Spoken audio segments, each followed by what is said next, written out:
Chapter 4 के numericals कुछ बता रहा हूँ जो बहुत इंपॉर्टेंट है। ठीक है, 70 न्यूमेरिकल्स है वैसे चैप्टर में। कौन सी बुक में? कुमार मित्तल बुक में 70 न्यूमेरिकल्स हैं और सारे ही करने हैं तुम लोगों को, तो लगभग सारे ही करने हैं। और उसमें से मैं हर टाइप के न्यूमेरिकल्स तुम लोगों को बताता रहूँगा, हर टाइप के बताऊँगा, वैसे ही सेम मिलेंगे, वो तुम लोग खुद करोगे। ठीक है, यही चल रहा है। तो कुछ इंपॉर्टेंट न्यूमेरिकल हम डिस्कस करने वाले हैं।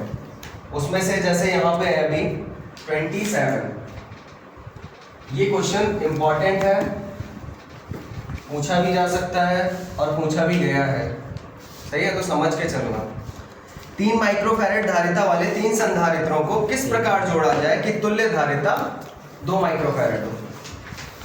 3 संधारित्र हैं, कितने? और तीनों की धारिता दे रखी है बराबर C1 C2 C3। तीनों की धारिता कितनी दे रखी है?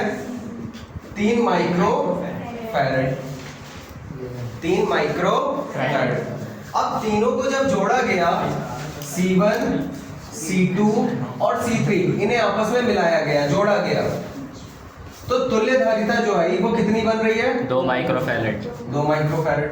मतलब जो इनकी अलग अलग है, हर किसी की है 3 है, 3 संधारित्र है। कहने का मतलब यह है कि एक संधारित्र जैसे ये है, दूसरा ये है, तीसरा ये है। 3 संधारित्र दिखा दिए, इनकी धारिताएं भी अलग अलग होंगी, C1 C2 C3। तो हर किसी की अलग अलग जो धारिता है वो कितनी है? 3 माइक्रोफैरेड। 3 इसकी, 3 इसकी, 3 इसकी, सबकी 3 है। तो जब इन्हें मिलाया गया तो मिला के जो हो गई धारिता वो कितनी हो गई? 2 माइक्रोफैरेड। यानी कि कुछ तो करा गया है, घुमाया गया है कुछ तो चीजों को, क्योंकि जोड़ने पे ज्यादा होनी चाहिए। 1 2 3, तीनों की 3 है। बराबर लिखने का मतलब ये नहीं है कि एक ही है बस, इसकी भी 3 है, इसकी भी 3 है और इसकी भी 3 है। अलग अलग तीनों की 3 माइक्रोफैरेड है, तीनों संधारित्रों की। इसकी भी 3 माइक्रोफैरेड है, इसकी भी 3 माइक्रोफैरेड है, इसकी भी 3 माइक्रोफैरेड है। फिर तीनों को जब मिलाया गया कितनी हो गई टोटल धारिता? 2 माइक्रोफैरेड। तीनों की तुल्य धारिता जो हमें मिली है 2 माइक्रोफैरेड। C बराबर वो कितनी मिली है?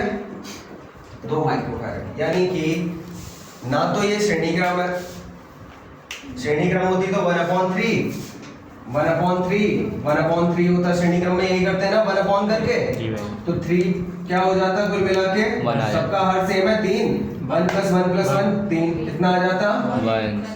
श्रेणीक्रम नहीं है ना, समांतर क्रम में है तीनों, क्योंकि समांतर क्रम में होते तो सीधे जुड़ जाते। 3 + 3 + 3 कितना हो जाता? तो ना श्रेणीक्रम है ना ही समांतर क्रम, क्योंकि समांतर क्रम में सीधे जुड़ जाते हैं और श्रेणी क्रम में 1 करके जुड़ते हैं। पहला हम यही देख लेते हैं।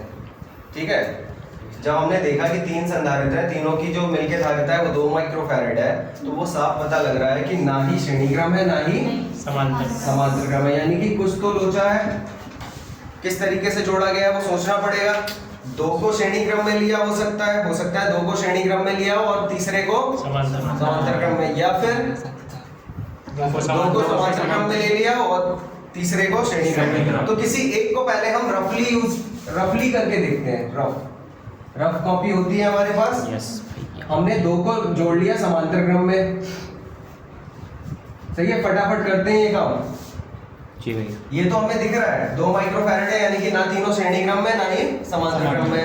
फिर हमने 2 को जोड़ा, C1 3, C2 भी 3 और 1 को जोड़ दिया उसके श्रेणी क्रम में, C3 3। अब इसे चेक करेंगे हम। ठीक है, अगर इसे चेक करके हमारा काम बन जाता है तो हम इसी को अप्लाई कर देंगे। वरना अगर ये नहीं बनता है, अगर इसमें नहीं बनता है काम, मतलब 2 नहीं आ रही है, ये पूछा है कि कैसे जोड़े गए हैं, इन संधारित्रों को कैसे जोड़ा गया है ये पूछा है। तो अगर हमने 2 को समांतर में जोड़ा है तो 3 + 3 क्या हो गया? इन दोनों की धारिता कितनी हो गई? 6। 3 + 3 हुई। जी भैया। समांतर में डायरेक्ट जुड़ जाते हैं ना। 3 + 3 कितनी हो गई? 6। अब ये जो 6 आई है इसके साथ कैसे क्रम में है? श्रेणी क्रम में। श्रेणी क्रम में है। जी भैया। जो इन दोनों का टोटल मिलके बना संधारित्र वो इसके साथ सीधा जुड़ा हुआ है ना। जी भैया। यानी कि कौन से क्रम में हो गया? श्रेणी क्रम। तो उसकी धारिता जो होगी 1/c बराबर क्या होगी? 1/6 plus 1/3 1/c dash plus 1/c3। C3 तो 1/6 प्लस 1/3 एलसीएम कितना आएगा? 6 ये है है ना? तो 6 एकम 6 Six. 6 एकम 6 और 3 दूनी 6 तो 3/6 बराबर 1/c 3 दूनी 6 तो c बराबर कितना आ गया? 2 यानी कि सही चीज मिल गई हमें, है ना? ये यहाँ से हमने चेक किया, अब इसी को सेम यहाँ उतार देंगे, ठीक है? तो यहाँ पे हम क्या करेंगे, देखो रफली कर रहे थे ये, अब बाई चांस ये नहीं हो पाता, अगर ये नहीं बनता तो इसका मतलब क्या है? दो श्रेणी क्रम में जुड़े होते एक समांतर और तीसरा जो था वो कैसे क्रम में जुड़ा होता? समांतर इनके समांतर क्रम में, वो इस तरीके से जोड़ देते। अगर ये नहीं बनता हमारा, 2 माइक्रोफैरेड बन गया ना, देखो पहला केस हमने देख लिया कि दोनों में से ना तीनों ना समांतर है ना ही श्रेणी क्रम में। फिर उसके बाद हमने 2 केस और चेक करते हैं। 2 केस कौन से होते हैं? वो 2 को समांतर क्रम में ले लो, तीसरे को श्रेणी क्रम में ले लो। वही किया हमने, 2 को समांतर क्रम में ले लिया, तीसरे को श्रेणी क्रम में। या फिर अगर ये फेल हो जाता हमारा, हम चेक करते ये नहीं बना हमारा, ये नहीं बनता तो क्या करते? 2 को श्रेणी क्रम में लेते और तीसरे को उसके समांतर क्रम में, तो इसमें जरूर बन जाता। इस तरीके के क्वेश्चन आ जाते हैं। अब यहाँ से तुम लोग क्या करोगे, यहाँ तक नोट करोगे, उसके बाद सीधे ये नोट कर दोगे, रफ नहीं लिखोगे, क्योंकि रफ तो हम तब कर रहे थे। देखो रफ करने के बाद अगर हमारा बन गया तो हम उसी सेम चीज को यहाँ पे उतार देंगे। लिख दोगे यहाँ 2 संधारित्रों C1 व C2 को समांतर क्रम में व तीसरे संधारित्र C3 को उनके कैसे क्रम में लिया है? श्रेणी क्रम में लिया। सबको समझ आ गई ये बात? जी। चलो तो देखो ऐसे क्वेश्चंस में जिनमें धारिताएं गिवन हो, क्या धारिताएं गिवन हो C1 C2 C3 और पूछा जाए कैसे जोड़े, कैसे जोड़े, तो नॉर्मली अभी वैसे ही क्वेश्चन था ना, नॉर्मली 2 केस होते हैं इसमें, 2 श्रेणी क्रम में होते हैं, एक समांतर क्रम में होता है एंड एक समांतर, या फिर इसका उल्टा, 2 समांतर क्रम में एंड एक, ये छोटे से बॉक्स में बना के नोट कर लो, ठीक है? अगर इस टाइप का क्वेश्चन आए तो 2 केस को मैं तुरंत चेक कर रहे हैं।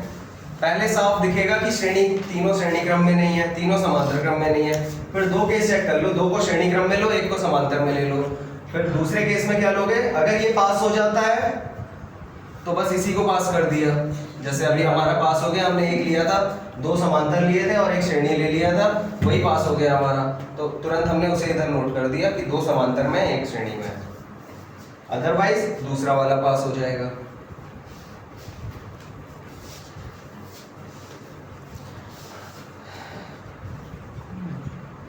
अब कुछ न्यूमेरिकल करेंगे हम, जिनमें संधारित्र श्रेणी क्रम में जुड़े होंगे और समांतर क्रम में, तो उन्हें कैसे जोड़ा जाए, ठीक है? उनकी धारिताओं को कैसे जोड़ा जाए ये फाइंड करेंगे।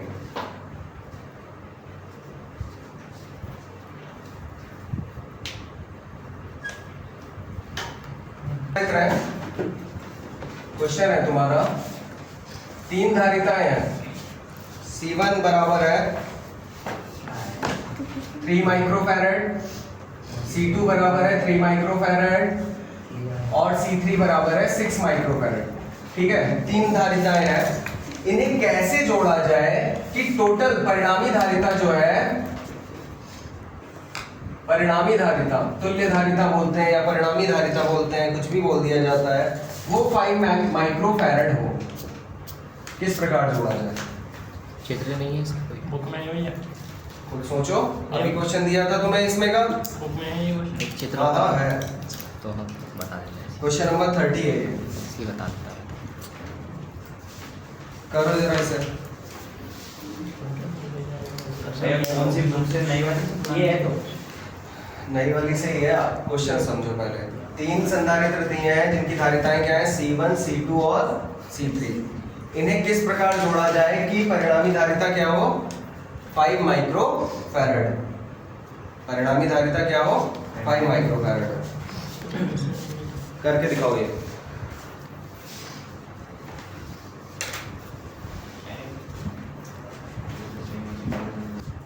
देखो C1, C2, C3, ठीक है, तीन संधारित्रों की तीन धारिताएं दे रखी हैं। अब ये तीन संधारित्र किस प्रकार से जोड़ें कि तुल्य धारिता कितनी हो, 5 माइक्रोफैरड हो। कितनी हो, 5 माइक्रोफैरड। तो देखो सबसे बड़ा जो संधारित्र है उसकी धारिता कितनी है, 6 माइक्रोफैरड, और तीनों को मिला के भी उतनी नहीं हो रही है। सबसे बड़ा संधारित्र जो है उसकी धारिता कितनी है, 6 माइक्रोफैरड। उससे भी छोटी किसकी है, टोटल धारिता जो आ रही है उससे भी छोटी टोटल धारिता है। तो इसका मतलब 6 माइक्रोफैरड को कहीं ना कहीं श्रेणी क्रम में जोड़ा गया, क्योंकि श्रेणी क्रम में जब हम जोड़ते हैं तो छोटा हो जाता है वो। श्रेणी क्रम में जोड़ने पे छोटे हो जाते हैं धारिता, क्योंकि श्रेणी क्रम में जोड़ने का फॉर्मूला क्या है, 1/c = 1/c1 + 1/c2। श्रेणी क्रम में यही है ना फॉर्मूला। तो जब व्युत्क्रम ले लोगे ना तो क्या हो जाएगी, वैल्यू छोटी हो जाती है। तो कहीं ना कहीं उसकी वैल्यू छोटी करी गई है। तो C3 को हमने कहाँ रखा, ऊपर। श्रेणी क्रम में किसके साथ लोगे, या तो C1 या तो C2। तो C1 के साथ ले लिया, मान लो हमने C1 के साथ कौन से क्रम में ले लिया, श्रेणी क्रम में, सीधे जुड़े रहेंगे ना। अब तीसरा जो बचा उसे किस में जोड़ दें, समांतर क्रम में, क्योंकि श्रेणी क्रम में अगर तीनों को जोड़ दिया ना तो वैल्यू बहुत छोटी हो जाएगी। ठीक है, तो वैल्यू बहुत ज्यादा छोटी हो जाएगी, और वैल्यू इतनी भी छोटी नहीं है, बड़ी वाली जो धारिता है उससे जस्ट छोटी ही है ना। तो क्या करें, अब देखो C1 बराबर कितना है, 3, और C3 बराबर कितना है, 6, और C2 बराबर कितना है, 3। तो हियर C1 व C3 की परिणामी धारिता निकालें। की परिणामी धारिता 1/c' कहा हमने। 1/c' बराबर क्या होगा, बताओ। 1/3 + 1/6 1/c1 + 1/c3, क्योंकि ये दोनों कौन से क्रम में है, श्रेणी क्रम में। हाँ सही था। 1/c' बराबर क्या हो जाएगा, 1/3 + 1/6। इनका एलसीएम कितना आएगा, 6। 3 दूनी 6, 2 आ जाएगा, 6 एकम 6, 3 1 आ गया। तो 1/c' बराबर क्या हुआ, 3/6। 3 से 6 को काट दें, 3 दूनी 6, c' बराबर कितना आ गया, 2। 2 क्या आया, इन दोनों की परिणामी धारिता कितनी आ गई, 2। अब वो इसके साथ कौन से क्रम में है, समांतर है ना। C' C2 के साथ समांतर क्रम में है, समांतर क्रम में है। इनका परिणामी निकालें फिर, इनका परिणामी। अब इनका परिणामी डायरेक्ट निकाल सकते हैं हम। C बराबर क्या होगा, C' + C2, क्योंकि समांतर क्रम में डायरेक्ट जुड़ जाते हैं ना। समांतर क्रम का जो फॉर्मूला है सीधे जोड़ देते हैं, श्रेणी क्रम में 1/, करके जोड़ते हैं। तो C' कितना आया था हमारा, 2, है ना, और C2 कितना है, 3। कितना हो गया, 5 माइक्रोफैरड। ठीक है, क्या सोचा हमने, इसमें समझ में आया। जो वैल्यू थी वो सबसे बड़ी धारिता से छोटी थी, यानी कि उसे छोटा बनाया गया होगा। छोटा बनाने के लिए किस क्रम में जोड़ा गया होगा,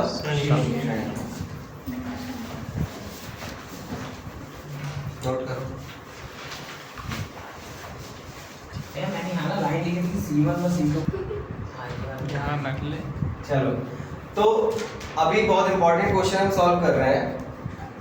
क्या श्रेणी क्रम और समांतर क्रम की पहचान होनी बहुत जरूरी है। पहले श्रेणी क्रम के फॉर्मूले तुम्हें पता है 1/c = 1/c1 + 1/c2 + 1/c3 और समांतर क्रम का सीधे जोड़ देते हैं ना। Yes, sir. तो उसमें क्या श्रेणी क्रम और समांतर क्रम में पहचान कैसे करोगे पहले, ठीक है। तो देखो जब सारे संधारित्र आपस में ऐसे करके हाथ मिलाए होंगे, एक दूसरे से ऐसे करके जुड़े होंगे, वो कौन से क्रम होगा? देखो ये सारे एक दूसरे से हाथ मिला के जुड़े हुए हैं, ठीक है। एक ये तरीका है। वैसे रूल तुम्हें बता दिया मैंने। रूल क्या बताया है कि जो दूसरी प्लेट होती है वो अगले संधारित्र की पहली प्लेट से जुड़ी रहती है, तो भी श्रेणी क्रम होगा। और एक और क्रम है क्या?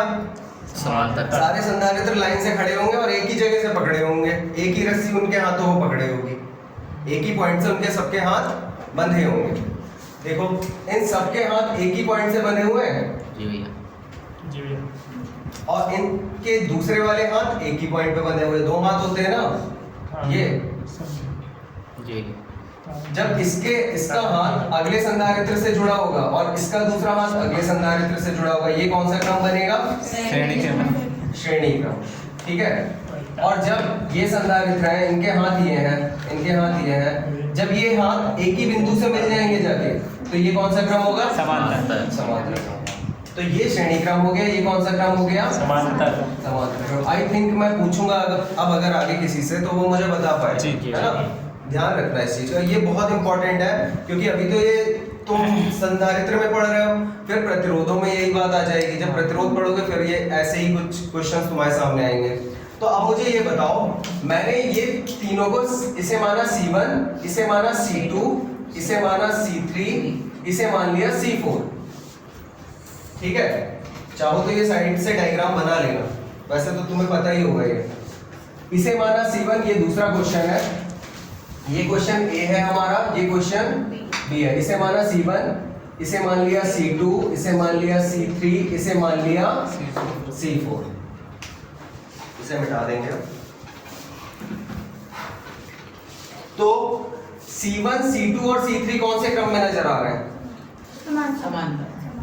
समांतर क्रम में है ना। क्वेश्चन ए में अगर हम देखें C1, C2 और C3 कौन से क्रम में है? समांतर। हाँ, C1, C2 एंड C3 समांतर क्रम में है। तब इनका परिणामी C डैश मान लेंगे हम। C डैश क्यों मानेंगे? क्योंकि अभी सबका नहीं हुआ है ना, एक ये भी तो बचा हुआ है। जी भैया। C डैश माना। C डैश का मतलब क्या होगा? समांतर है तो सीधे जोड़ देंगे ना। जी भैया। 1 + 1 + 1 कितना हो गया? 3। अब तीनों को मिला दिया ना तो तीनों मिलके एक संधारित्र हो गए। सही है। आप चाहो तो सबको हटा के एक बड़ा संधारित्र बना दो। अब अगर मैं इन्हें हटा के एक बड़ा संधारित्र यहाँ बना दूंगा, वो इसके साथ कौन से क्रम में होगा? श्रेणी। सीधे जुड़ा हुआ होगा ना वो, ऐसे है ना।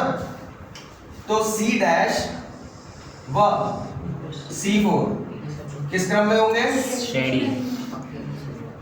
श्रेणी क्रम में। तब इनका परिणामी निकाल लो।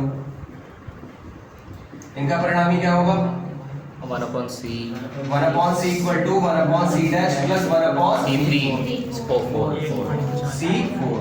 तो 1/c = 1/c dash. C dash कितना है? 1/3। समझना बहुत जरूरी है, ध्यान से समझना, इसीलिए मैं ये क्वेश्चंस बता रहा हूँ तुम लोगों को। 1/3 और 1/c4 कितना है? 1, ठीक है। यहीं जोड़ दूंगा इन्हें। तो 1/c बराबर क्या होगा? देखो इसका इन दोनों का एलसीएम कितना आएगा? 3। 3 से 3 को भाग करोगे 1 आ जाएगा। जी भैया।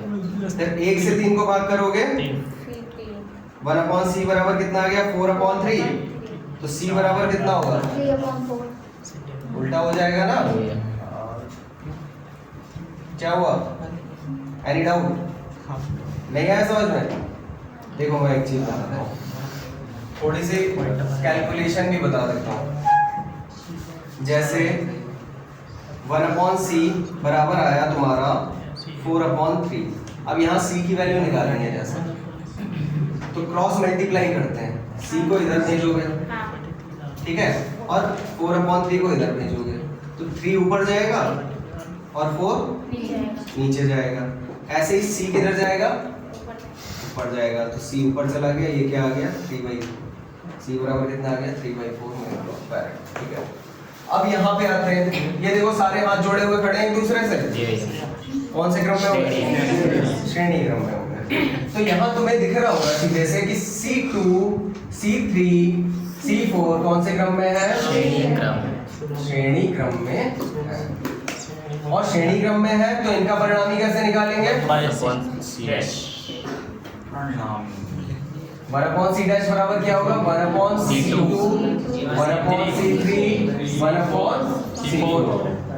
1/c dash equal to 1/1 plus 1/1 plus 1/1। ठीक है, अब हर सबका सेम है 1, तो डायरेक्ट जुड़ जाते हैं 1 + 1 + 1 1 + 1 + 1 कितना हो गया। अब c डैश को उधर भेजोगे सी डैश बराबर तो c डैश बराबर क्या आएगा, 3। बताओ 3 आएगा पक्का। c डैश को इधर ऊपर भेजा, 3 किधर जाएगा, नीचे जाएगा, तो कितना आएगा 3 नहीं आएगा, 1/3 आएगा। ठीक है, अब c डैश इन तीनों को मिला के एक हो गया ना संधारित्र, जी भैया।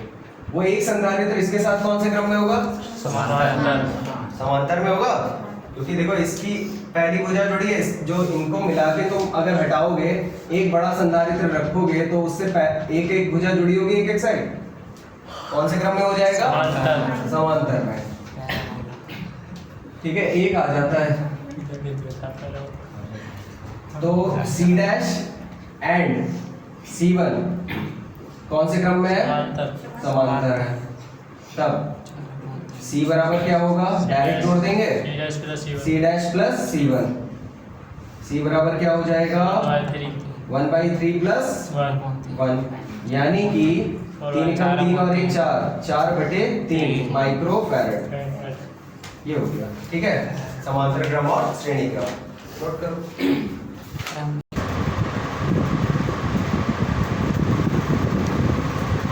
एक ये संधारित्र है, एक ये संधारित्र है, इसके साथ जुड़ा हुआ है एक समांतर क्रम में, फिर एक जुड़ा हुआ है इनके साथ श्रेणी क्रम में, और यहाँ पे क्या आ गया A B।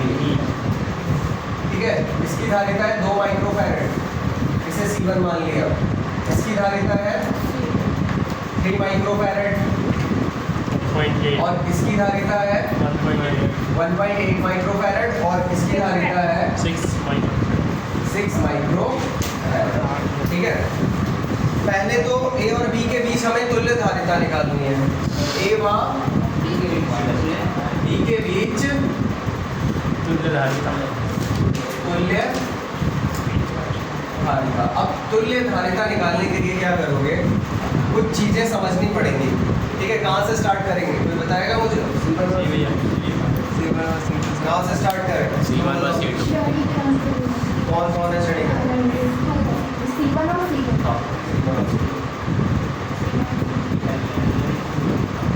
तुम बताओ भाई। C1 और C2 से शुरुआत करें। C1 और C2 कौन से क्रम में है, श्रेणी क्रम में जोड़ लेंगे। पहला काम तो यही हो जाएगा, फिर जो मिला के आएगा वो इसके साथ होगा कौन से क्रम में, इन दोनों को जोड़ लें, फिर ये पूरा एक हो गया, वो इसके साथ कौन से क्रम में, गलत दिखाई दे रहा है, ये ध्यान से समझना। C1 और C3 कौन से क्रम में है, मैं शॉर्ट में लिख रहा हूँ, श्रेणी में। C1 और C2 श्रेणी क्रम में है, परिणामी निकालें इनका, नोट करने से ज्यादा इंपॉर्टेंट है, समझना, पहले समझो इसे। 1/c डैश बराबर क्या होगा, 1/c1 प्लस 1/c2। श्रेणी क्रम का फॉर्मूला यही होता है। 1/c डैश बराबर क्या होगा, 1/2 प्लस 1/3 6 आएगा एलसीएम, 2 3 3 दूनी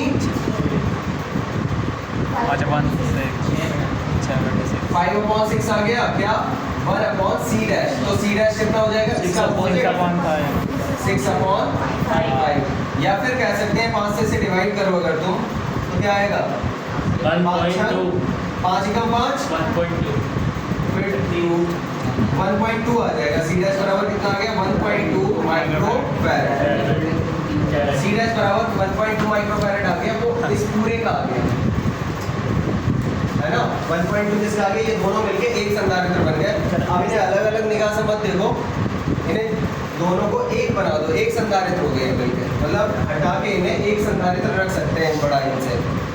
तो सी डैश इन दोनों का परिणामी आ गया। अब किसके साथ देखेंगे इसे C3 के साथ C3 के, ये इन दोनों का परिणामी हो गया सी डैश। सी डैश और C3 कौन से क्रम में हो गए समांतर। कौन से क्रम में है समांतर। तो इनका परिणामी निकाल लें। ये इनका परिणामी हमने बोल दिया सी डबल डैश, ठीक है। सी डबल डैश क्या होगा, क्योंकि अभी एक और बचा है, वो सी बोल देंगे उसे। तो सी डबल डैश बराबर क्या होगा C dash plus C तुम बताओ। 1.2 प्लस 1.8 तुम इनके नाम बताओ। C dash plus C dash plus इसका हो गया प्लस C3। समांतर क्रम में डायरेक्ट जोड़ देते हैं ना, तो क्या हुआ 1.2 प्लस 1.8 कितना हुआ 3 1.8 प्लस 1.2 कितना हो गया 2 3 माइक्रो फैराड। अब देखो ये अब पूरा मिलके एक हो गया, पूरा मिलके तीन अलग अलग संधारित्र नहीं हुए, एक संधारित्र यहाँ पे मान सकते हैं रखा हुआ, जी भैया। ठीक है। और उसकी धारिता कितनी है 3 माइक्रो फैराड। तो सी डबल डैश एक पूरा संधारित्र हो गया। ये तीनों को हटा के एक बड़ा संधारित्र हम यहाँ रख सकते हैं। तो अगर हम रख देंगे तो वो इसके साथ कैसे क्रम में होगा श्रेणी क्रम। श्रेणी क्रम में होगा। सी डबल डैश व C4 कौन से क्रम में होगा श्रेणी क्रम। परिणामी निकाले 1/C बराबर क्या होगा 1/C double dash 1/C4 1/3 plus 1/6 LCM वही 6 आ जाएगा। 3 से 6 को भाग करो 2 आएगा, 6 से 6 को भाग करो 1 आएगा। कितना आ गया 3/6 3 दूनी 6। तो सी बराबर कितना आ गया 1/2 2 माइक्रो फैराड। टू आएगा। तो ये आंसर हो गया हमारा। ये क्या आ गई ए और बी के बीच परिणामी धारिता। ए और बी के बीच परिणामी धारिता आ गई, ठीक है। इसे फट से नोट करो, फिर आगे हम बताते हैं डिस्कस करेंगे। इसका सेकंड पार्ट क्या कह रहा है, ए और बी दो बिंदु हैं, ये इन दो के बीच जो विभवांतर दिया है वो टोटल दिया है 150 वोल्ट। ए और बी के बीच टोटल विभवांतर, सही है। ए और बी के बीच टोटल विभवांतर कितना दिया है 150 वोल्ट। ध्यान से समझना है क्योंकि यही इंपॉर्टेंट पार्ट है इसमें मैथ का। श्रेणी क्रम समांतर क्रम तो मैं बता चुका हूँ। अब क्या ये और ये पूरा पोर्शन कैसे क्रम में है श्रेणी क्रम में है। श्रेणी क्रम में विभवांतर अलग अलग होते हैं, मैंने बताया था। समांतर क्रम में विभवांतर सेम रहते हैं, है ना। समांतर में विभवांतर सेम होते हैं। विभवांतर सेम रहते हैं समांतर क्रम में, लेकिन श्रेणी क्रम में अलग अलग होते हैं। श्रेणी क्रम में आवेश सेम होते हैं। तो देखो ये जैसे ये दोनों मिलके और ये दोनों समांतर क्रम में इनमें सेम होंगे, लेकिन इस पूरे का अगर विभवांतर मैं V1 मानूं तो वो इससे अलग होगा। किससे C4 से अलग। C4 पे जो विभवांतर होगा उससे अलग होगा, और दोनों का मिला के टोटल जो होगा वो कितना होगा 150 वोल्ट। कहने का मतलब ये है 150 वोल्ट श्रेणी क्रम में बढ़ जाएगा। श्रेणी क्रम में जितने हिस्से बनेंगे उन सब में बढ़ जाएगा। तो विभवांतर जो घटेगा 150 वोल्ट वो इसमें V2 हिस्सा आया, और इस पूरे हिस्से पे कितना आ गया V1। तो जो V1 होगा, देखो V1 150 वोल्ट के दो हिस्से हुए, इस पे कितना आ गया V2 और इस पे कितना आ गया V1, ठीक है। तो V1 बराबर क्या होगा, अगर आवेश यहाँ से Q गति कर रहा है तो Q भी बहता हुआ जाएगा, इसमें भी दोनों से गुजर के इसमें मिल जाएगा Q, और यहाँ पे भी कितना निकलेगा Q निकलेगा। तो आवेश Q रहेगा। V1 बराबर क्या होगा Q/C, इस पूरे का C, तीनों की मिला के धारिता है ना। C डबल डैश था। ये V1 इस पूरे पे है ना, तो Q/C डबल डैश। तो Q बराबर क्या हो गया यहाँ पे V1 गुणा C double dash equation 1 and V2 बराबर क्या होगा? आवेश तो वही है Q C4 अपॉन में क्या रहेगा? C4 यहाँ से Q की वैल्यू लगाओ V2 इंटू C4। अब देखो समीकरण 1 व 2 से दोनों में Q ही है वैल्यू जी भैया फ्रॉम 1 एंड 2 दोनों को बराबर रख सकते हैं ना। जी भैया V1 इंटू सी डबल डैश बराबर V2 इंटू C4 ठीक है। अब V1 इंटू सी डबल डैश कितना है? वैल्यू बताओ, निकाली थी हमने इनकी 3 और V2 इंटू C4 कितना है? 6। तो V1 अपॉन V2 बराबर कितना आ गया? 3 6 अपॉन 3 तो 6 अपॉन 3 उधर जाएगा V2 इधर आएगा ना 3 दूनी 6। V1 अपॉन V2 कितना आ गया? 2 अनुपात 1 ठीक है। अब हमें जो चाहिए मान लो हमें क्या चाहिए V2 की वैल्यू चाहिए ना 6 माइक्रोफैरेड वाले पे पूछा है जी भैया तो V2 अगर चाहिए हमें तो V2 कितने के बराबर है? 1 के V2 के सामने क्या है 1 जी भैया नीचे दोनों का टोटल रख दो 2 + 1 ठीक है। ये रेशियो का रूल है तुम लोगों को मैं अप्लाई करना बता रहा हूँ इसे ध्यान रखना। नीचे दोनों का टोटल रखो और दोनों का टोटल किसके बराबर है? V1 + V2 किसके बराबर है? 150 वोल्ट के 150 से मल्टीप्लाई 50 ठीक है। तो V2 बराबर कितना हो गया 1/3 इंटू 150 3 से इसे काटा 50 वोल्ट ही आ रहा है आंसर। देखो इसे करने का एक और तरीका ये था कि तुम इसे मान लेते 2x इसे मान लेते x। देखो एक और तरीके से कर देगा ये बेसिक रूल है इसके आगे अगर तुम करना चाहो तो लाइक हमने माना V1 बराबर 2x तो V2 क्या हो जाएगा X V1 + V2 कितना है 150 तो 2x + x कितना हो जाएगा 150 तो 3x बराबर कितना हो जाएगा 150 x बराबर कितना हो जाएगा 150/3 जी भैया यानी कि 50। अब x की वैल्यू आ गई हमें V2 ही तो चाहिए था जी भैया। V2 बराबर क्या है यानी कि 50 तुम्हें ये शायद ज़्यादा अच्छे से समझ में आया होगा है ना क्योंकि ये थोड़ा ट्रिकी रूल है ये फास्ट मैथ में चलता है ठीक है। कॉम्पिटिटिव एग्जाम्स में मैथ इस तरीके से चलती है जैसे 2:1 है। अब हमें मान लो 1 की वैल्यू चाहिए इसमें से तो 1 बटे दोनों का टोटल कर देते हैं और जो टोटल वैल्यू दी गई है उससे मल्टीप्लाई कर दो। ये भी अच्छा तरीका अगर ये चाहते तो V1 निकालना तो 2 बटे दोनों का टोटल कर देते हैं 150 से गुणा कर दो और 150 से गुणा कर दो। तो भैया अगर V1 की निकालते तो 2/3 कर दे हाँ हाँ तो 100 150 से multiply। 100 आता फिर अरे कुछ भी होगा तो ये समझ में आ गया होगा मेरे ख्याल से ठीक है कर लो। और ऐसे ही आगे न्यूमेरिकल करने हैं तुम लोगों को समझ में आ गया ना। अब इसी तरीके से आगे न्यूमेरिकल करो और जो ना आए वो पूछो बताएंगे। और ये अब कल इसका लास्ट सेशन होगा न्यूमेरिकल का। हाँ कल जो भी होगा लास्ट कर देंगे जो पूछने हो कल पूछ लेना कल फाइनल कर देंगे। हमने लगभग हर तरीके का न्यूमेरिकल छू लिया सही है तुम लोगों के लिए। अब बस तुम लोगों को करना है चलो।